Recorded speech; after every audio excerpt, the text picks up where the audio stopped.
buongiorno, benvenuti alla TG Sicilia. Le principali notizie. Siracusa dà fuoco alla casa dello zio cui aveva chiesto soldi senza ottenerli. Dopo averlo picchiato e tentato di prelevare il denaro a bancomat, gli ha incendiato l'abitazione. È un pregiudicato, arrestato. Palermo caccia chi pretendeva il pizzo a Sferracavallo con le bottiglie di benzina davanti a bar e ristoranti. Il biglietto con il prezzario preteso lasciato dalle cosche può svelare la mappa degli estorsori di Cosa Nostra. Crisi idriche fuori stagione, ora sono 6 i comuni dell'Agrigentino senza acqua per lavori nell'acquedotto e a Castelvetrano, nel Trapanese, le paratie della diga Trinità sono state aperte e l'acqua è andata dispersa davanti agli agricoltori increduli. I costi del ponte sullo Stretto vanno ridotti di 1 miliardo e 300 milioni da utilizzare per ospedali, autostrade, ferrovie. Lo chiedono le opposizioni e c'è un attacco a Schifani dei 5 Stelle. Il premio per la tutela dell'ambiente assegnato allo stesso governatore è costato 120.000 euro. Salvini intanto annuncia che la Lega pensa al prossimo presidente regionale e non parla di Schifani. Catania, offensiva della Polizia Municipale in via plebiscito, multe per auto senza revisione o assicurazione, scooteristi senza casco, occupazione di suolo pubblico, pubblicità non autorizzata. È solo l'inizio, assicurano dal comando dei vigili. Non ci sono più zone franche. A Ispica una mostra dedicata alle monache speziali siciliane e ai loro saperi di erbe e cure, tra intrugli, ricette, strumenti di laboratorio e documenti di archivio. Cinema a Catania, una straordinaria Rory Quattrocchi, tra i protagonisti del film in uscita Gioia Mia, lo vedremo tra poco. Intanto parliamo del Catania che cerca a Picerno altri 3 punti per conservare la testa della classifica.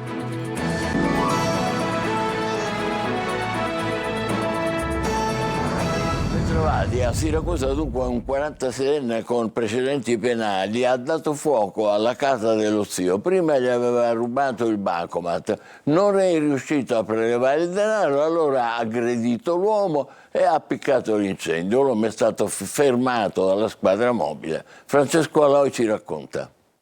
Di notte è successo questo piccolo danno, insomma, diciamo così, però ci siamo svegliati in tempo e fortunatamente siamo riusciti a uscire da casa anche con l'aiuto dei vigili del fuoco, insomma. Eccoli i segni dell'incendio che nella notte tra domenica e lunedì ha fatto scoppiare il panico. Siamo in via Lombardia, zona Cappuccini, a Siracusa. Abbiamo visto quelli che abitano al piano di sopra, poverini, che erano sul balcone col bambino di 2 anni in braccio, stavano soffocando dal fumo nero che c'era e dalle fiamme. Un'intera palazzina evacuata per le fiamme appiccate da un 46enne già noto alla giustizia, nell'abitazione dello zio.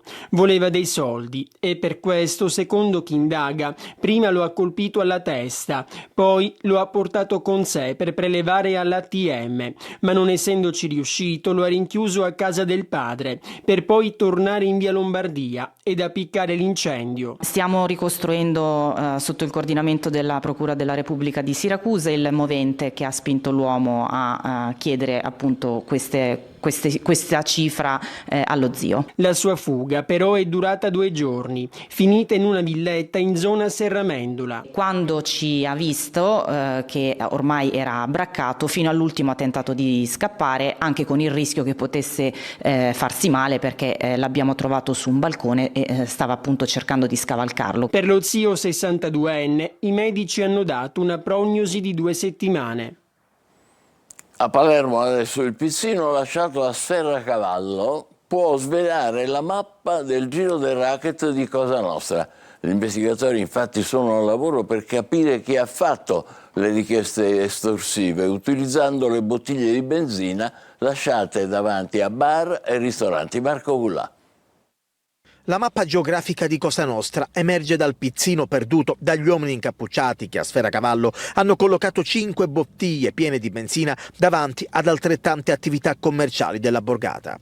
Nel biglietto, oltre ad alcune annotazioni, compare una lista di imprenditori finiti nel mirino del racket, un elenco ben più lungo rispetto alle 5 attività colpite nei giorni scorsi. Tra i nomi indicati nel documento figura anche il titolare di un supermercato che, secondo quanto annotato, dovrebbe versare 10.000 euro. Tuttavia, nessuno dei commercianti ascoltati in questura ha dichiarato di essere stato avvicinato o minacciato da emissari di Cosa Nostra. Gli investigatori stanno cercando di capire se le richieste di Pizzo siano riconducibili ai vecchi circuiti mafiosi oppure se si tratti dell'ingresso in scena di nuovi boss intenzionati a occupare il territorio.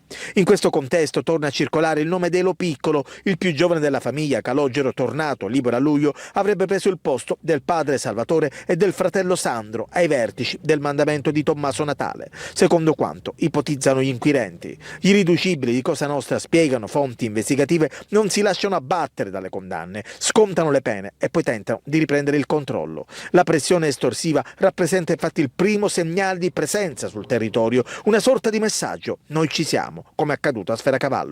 E lo stesso copione sembra ripetersi anche in altri quartieri di Palermo, dove in queste settimane il leitmotiv è identico. Il periodo natalizio, infatti, coincide tradizionalmente con uno dei momenti più intensi per la riscossione del pizzo. A Modica un incendio doloso ha distrutto la notte scorsa 3 auto della Guardia di Finanza. Un uomo incappucciato sarebbe stato visto avvicinarsi ai veicoli con alcune taniche per poi appiccare le fiamme. È all'esame degli investigatori le immagini di videosorveglianza. Stiamo vedendo un frammento. A Palermo una turista francese che era a bordo di una nave da crociera è stata salvata dai sanitari del 118 intervenuti per rianimarla dopo un arresto cardiaco seguito a una grave crisi respiratoria. Altre crisi idriche fuori stagione. 6 comuni dell'Agrigentino restano senza acqua per lavori sull'acquedotto. E intanto a Castelvetrano, nel Trapanese, le paratie della diga Trinità sono state aperte, disperdendo acqua preziosa per l'agricoltura davanti agli occhi increduli degli agricoltori. Davide Sardo. Rubinetti a secco di nuovo nell'Agrigentino per i lavori alla condotta dell'acquedotto Fanaco-Madonie Ovest. Restano così senza acqua 6 comuni: Canicattì, Casteltermini, Favara, Aragona, San Giovanni Gemini e Ravanusa. La situazione è resa ancora più pesante perché non c'è una data per il ripristino. Non va meglio ad Agrigento, dove si continua a soffrire per la condotta Colabrodo, con turni per l'erogazione dell'acqua si patiscono anche 5 giorni. Intanto ieri è arrivato l'intervento da 20 milioni di euro della Regione. Il presidente Renato Schifani ha incontrato i vertici di AICA per affrontare il nodo dei debiti verso Sicilia Acque e il rischio di nuove interruzioni e garantire continuità al servizio. Altro nodo riguarda i comuni morosi, che dovranno attivare un piano di rientro. Ci sono ancora dei comuni che non hanno consegnato le reti. Questa è una vergogna, nonostante le leggi obbligano come tutti gli altri comuni a farlo. E anche qui AICA, che non riscuote i soldi di 4 sindaci importanti per un totale di debito di 8 milioni di euro. Cosa intende fare per evitare che anche qui ci sono i furbi, come alcuni sindaci che non pagano l'acqua che prendono per la propria collettività rispetto agli altri? E la crisi idrica non risparmia neanche il Trapanese. Coldiretti Sicilia denuncia anche ieri a Castelvetrano le paratie della diga Trinità sono state aperte, disperdendo acqua preziosa per l'agricoltura. Proprio come ad Agrigento manca un sistema efficiente. Coldiretti chiede di creare reti di raccolta per far arrivare l'acqua dove serve e fermare gli sprechi. Il ponte sullo stretto va definanziato, cioè deve costare di meno per permettere alla Sicilia di usare 1.300 miliardi di fondi per lo sviluppo e la coesione, vale a dire ospedali, strade, ferrovie. È la richiesta delle opposizioni al governo Meloni. Manlio Viola. Definanziare il ponte sullo stretto di Messina e restituire alla Sicilia 1 miliardo e 300 milioni di euro di fondi FSC bloccati per l'opera e che potranno servire invece per cambiare il volto di strade e autostrade isolane. È la richiesta di PD e 5 Stelle al governo Meloni dopo l'ennesima bocciatura da parte della Corte dei Conti e la trasmissione dei primi atti in base ai quali la delibera assunta dal Comitato Interministeriale per la Programmazione Economica non può essere registrata. Per l'amministrazione della Stretto di Messina lo stop della Corte dei Conti può essere bypassato essendo il ponte un'infrastruttura strategica irrinunciabile, ma perseguire questa strada è alquanto pericoloso visto che anche la delibera che assegna la priorità all'infrastruttura è stata impugnata e c'è dietro l'angolo il rischio di un maxi danno erariale. Per le opposizioni è ormai chiaro che il ponte non si farà, dunque occorre recuperare le somme e permettere alla Regione di utilizzarle, o si corre il rischio che la grande infrastruttura non sia solo una bufala ma anche uno strumento per sottrarre risorse a Sicilia e Calabria. E intanto per domani si prepara la nuova manifestazione No Ponte, alla quale aderisce anche la CGIL. Nel frattempo si aprono altri 2 nuovi fronti di polemica per il presidente Schifano, uno dalle opposizioni, l'altro interno al centrodestra. Ancora Manlio Viola. Da una parte l'assessore di Fratelli d'Italia che istituisce un premio per l'ambiente che viene assegnato al presidente della regione, dall'altro il leader della Lega Matteo Salvini che rispondendo a Fratelli d'Italia che chiede la possibilità di fare il nome per il candidato presidente in Lombardia, in cambio aprendo dice io voglio la Sicilia. Sono i 2 fronti di polemica, uno con le opposizioni, l'altro interno alla coalizione con i quali deve confrontarsi in queste ore il presidente della regione. L'attacco d'opposizione arriva da Casa 5 Stelle, i deputati del movimento denunciano come il premio per la tutela dell'ambiente istituito dalla Sicilia sia costato 120.000 euro soltanto per poi assegnare il premio al presidente Renato Schifani. Una vicenda, dicono i pentastellati, che ha superato il ridicolo. Ma il vero fronte per il governatore è interno. Quando sarà il momento avrò consigli da dare ed ho già qualche nome, ha detto il vice premier Matteo Salvini parlando della candidatura in Sicilia nel 2027. Salvini pensa probabilmente a Valeria Sudano se Luca Sammartino non avrà ancora concluso le sue diatribe giudiziarie, ma è una risposta più a Fratelli d'Italia che non a Schifani. Da Gasparri a Caruso si alza un muro ricordando che Schifani ha fatto bene la sua ricandidatura nelle cose. Inopportuna l'uscita di Salvini secondo MPA e Grande Sicilia, ma il segretario leghista nell'isola Germana sottolinea come la Lega sia sempre stata leale al presidente e attacca gli autonomisti invece alleati a corrente alternata. Il clima non è dei migliori, anche se per parlare di candidature ancora manca almeno un altro anno. Catania, occupazione di suolo pubblico, auto senza assicurazione o sui marciapiedi, scooteristi senza casco. Nella città offensiva della polizia municipale in via Plebiscito. E il vicecomandante Blasco dice questo è solo l'inizio, sono finite le zone senza franche, scusate. Ore 8:30 scatta l'offensiva, non un'operazione qualsiasi perché in via Plebiscito a Catania non si era mai visto un tale spiegamento di forze. Necessario e più volte invocato per riportare ordine e legalità in una zona franca, quella cioè dove si poteva fare tutto. Questa volta no. Una ventina di agenti della Polizia Municipale hanno effettuato un max intervento elevando una quarantina di verbali per disparate motivazioni. Dalle auto senza revisione o sprovviste di assicurazione ai mezzi sui marciapiedi, dagli scooteristi senza casco all'occupazione di suolo pubblico e pubblicità non autorizzata. È solo l'inizio, garantisce il vicecomandante della Polizia Municipale Blasco. È l'inizio di un nuovo corso in cui la Polizia Municipale dovrà farsi sentire su tutto il territorio e non come viene spesso rappresentato falsamente sul territorio del centro della città. Elevate tante multe per il mancato utilizzo del casco, una pessima abitudine che a volte intasa persino gli ospedali. Sono ripercussioni che riguardano la sicurezza di tutti. Mi dispiace anche dirlo, quando qualcuno che non usa il casco ha un incidente va a occupare un posto in neurochirurgia per qualcuno che potrebbe averne veramente bisogno e magari ha avuto la disgrazia di avere un ictus. A questa cosa non si ci pensa, però questi sono i costi sociali del mancato uso del casco. Tira un sospiro di sollievo questa commerciante che osserva quasi stupita l'operazione della Polizia Municipale. La via Plebiscito è a sé, una strada a sé, ognuno fa quello che vuole, invece un po' di ordine, speriamo che duri, che non sia una cosa saltuaria. Marciapiede libero e senza ostacoli, pedoni che percorrono senza zig-zag la strada, controlli a tappeto. Sì, è proprio via Plebiscito, a Catania. Ispica, le monache speziali siciliane, i loro saperi di erbe e cura.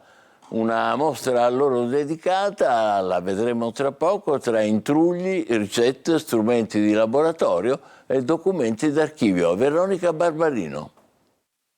Venivano chiamate scienziate di clausura. Erano le monache siciliane che tra Medioevo ed età moderna, nel silenzio dei chiostri e lontano dai centri ufficiali di studio, scoprirono un sapere medico-farmaceutico e naturalistico. Lo racconta la mostra inaugurata a Ispica sulle monache speziali e i loro saperi di erbe e cura. Studiavano le erbe, raccoglievano, le essiccavano e con loro preparavano preparati di vario genere, unguenti, cataplasmi, medicine, che poi venivano offerte alle consorelle, ma anche alle persone che abitavano nei dintorni del convento. In un periodo in cui alle donne era permesso ben poco e spesso veniva obbligato il convento, lo studio della spezieria dava loro la libertà. Attraverso manoscritti, erbari, ricette, strumenti di laboratorio e documenti d'archivio, l'esposizione racconta le loro scoperte sull'uso delle erbe contro i malanni. La salvia è una delle piante che nei monasteri era molto utilizzata, anche perché la salvia,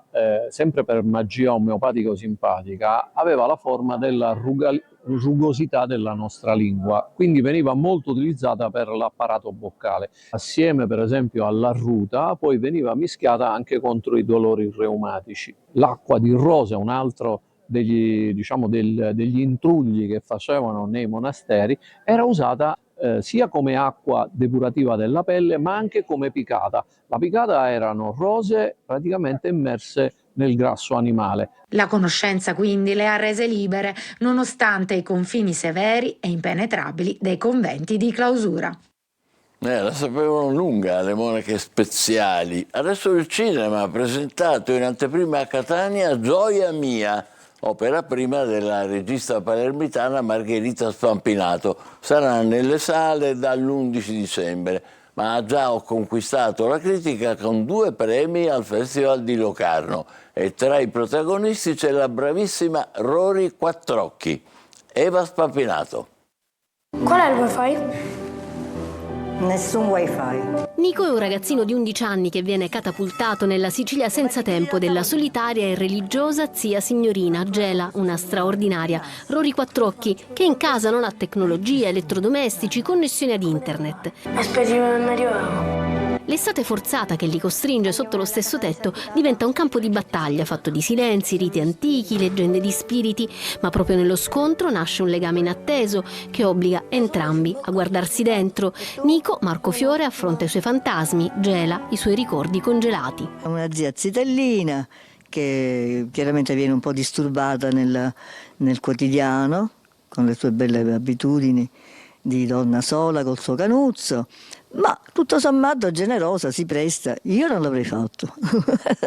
Chiusa, deve rimanere chiusa. Perché c'è qualcosa da nascondere? Gioia mia nelle sale dall'11 dicembre è l'intensa e delicata opera prima della regista palermitana Margherita Spampinato, con cui al Festival di Locarno ha vinto il premio della giuria e il Pardo per la migliore interpretazione femminile ad Aurora Quattrocchi. All'estero sta andando molto bene il film perché sta andando in tantissimi festival, quindi è stato in Corea, in Francia, in Spagna, in Grecia, a Budapest, insomma veramente una gioia, come dice il titolo.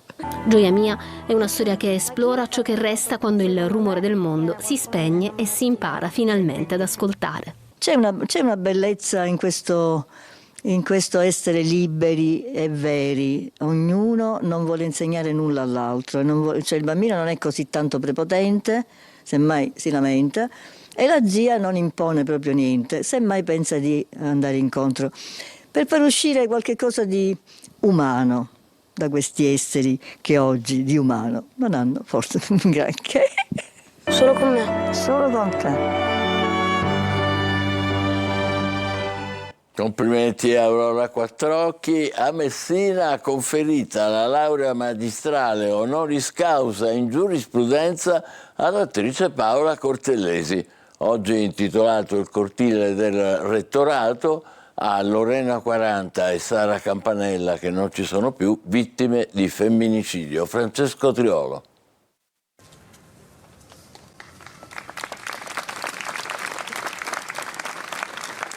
Un dolore che non sarà mai cancellato, un dolore scolpito in quelle due frasi di Lorena Quarantes e di Sara Campanella, che da oggi sono nel giardino del cortile del rettorato dell'Università di Messina, due studentesse che a distanza di 5 anni hanno visto spezzata la propria vita dalla furia di una mano omicida. Le lacrime dei genitori hanno raccontato lo strazio che vivono ancora.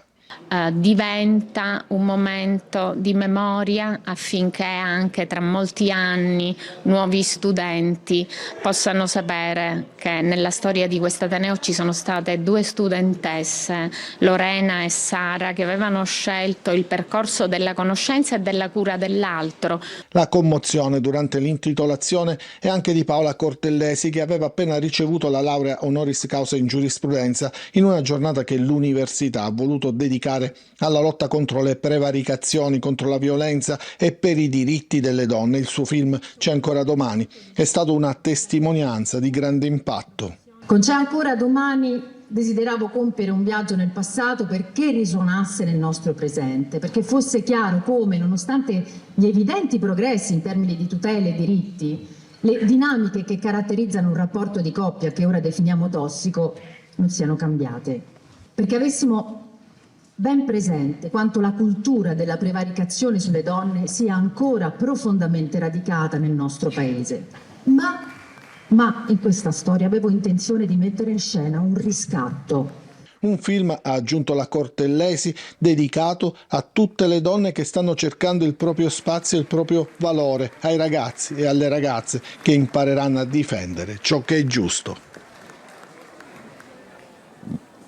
Bellissimo, c'è ancora domani. Complimenti a Paola Cortellesi. Il momento della nostra pausa. Tra poco il calcio con i Catania in cerca dei 3 punti nella trasferta di sabato a Picerno. State con noi, vi aspetto.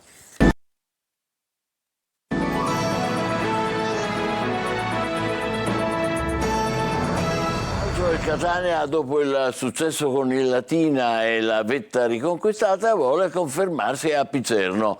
Sabato la partita, pochi minuti fa la conferenza di Toscano. Marco Carli.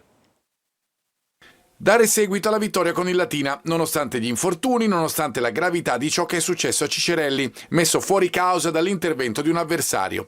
La società richiama alla compattezza e fa valere le proprie ragioni nelle sedi opportune. Il Catania c'è e confida su tutti i suoi elementi, come hanno dimostrato per esempio Allegretto e Jimenez nel match con i laziali. Sabato è il turno del Picerno in trasferta. I rossazzurri, lontano dal Massimino, hanno raccolto meno, qualche volta abbassando il tenore delle prestazioni, come a Casarano o a Cosenza. Toscano fa quadrato, il Catania è lì, in testa alla classifica e vuole restarci. Noi non dobbiamo entrare di nuovo nel campo di partite che noi abbiamo affrontato con un livello più basso del nostro solito livello, che sia Casarano, che sia Cosenza, che sia Cerignola, ci hanno dovuto insegnare qualcosa. Il 90% non basta della nostra prestazione, sotto tutti i punti di vista, devi fare il 100%. La formazione post-infortunio di Cicerelli ha dato garanzie contro il Latina, ma Toscano confida sul ritorno di Quaini. Quest'ultimo potrebbe giocarsi il posto con Allegretto, mentre dovrebbero essere confermati Corbari, Jimenez e Forte. Cosa che ho detto oggi ai ragazzi, che per sopperire a questi calciatori chi è a disposizione deve fare qualcosa in più per riempire quel vuoto. Domenica pomeriggio in campo Siracusa e Trapani, in trasferta agli aretusei, che sembrano abbiano ormai passato il periodo peggiore, mentre i Granata rischiano ancora una nuova penalizzazione. Francesco Triolo. Un clima decisamente più sereno, la voglia di continuare a muovere la classifica. Il bagaglio che il Siracusa si porterà sull'aereo per la Lombardia è fatto di motivazione ed entusiasmo. Domenica contro l'Atalanta Under 23 la squadra allenata da Marco Turati vuole continuare lungo la striscia dei risultati positivi dell'ultimo periodo. Il tecnico può contare su tutti i giocatori, non c'è alcun squalificato, e la buona notizia è anche quella che Alma ha ripreso ad allenarsi con la squadra e seguirà quindi il processo di avvicinamento al rientro in campo dopo l'operazione al crociato. La formazione dovrebbe essere la stessa della gara contro l'Altamura, con il ballottaggio Parigini-Valente, che già nell'ultima gara è partito dalla panchina per un problema alla spalla, e un altro ballottaggio può essere quello tra Guadagni e Di Paola. A Trapani invece la partita contro il Monopoli può essere uno spartiacque, c'è sempre l'attesa per la sentenza del Tribunale Nazionale Federale che dovrà decidere sulla seconda penalizzazione per i Granata, con il rischio che possa essere anche pesante. Potrebbe arrivare già dopo la partita contro il Monopoli. Proprio per questo Aronica deve sfruttare il turno casalingo per fare punti. C'è Celeghin squalificato in difesa, si spera di recuperare Stramaccioni che ha saltato l'ultima gara per un problema muscolare, probabile l'impiego di qualche giovane come la sorsa già dall'inizio del difensore Motok e dell'attaccante classe 2008 Kevin Moye.